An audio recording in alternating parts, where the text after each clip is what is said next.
তার স্থান পায়ে, আর টিপের দাম 1 টাকা হলেও তার স্থান কপালে। ইতিহাস সাক্ষী, লবণে কখনো পোকা ধরেনি, কিন্তু মিষ্টিতে প্রতিদিনই ধরে, আবার পিঁপড়াও ছাড়ে না।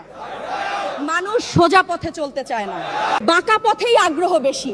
তাই তো মদ বিক্রেতাকে কোথাও যেতে হয় না, কিন্তু দুধওয়ালাকে বাজারে দাঁড়ে দাঁড়ে ঘুরতে হয়। আমরা সর্বদা দুধ বিক্রেতাকে বলে থাকি দুধে জল মিশাননি তো, আর মানুষ মদে জল মিশে খায়। আজ পর্যন্ত মানুষকে এতটুকুই চিনলাম। কচু পাতা দেখেছেন নিশ্চয়ই, ওপরে সবুজ আর ভেতরে চুলকানিতে ভরা।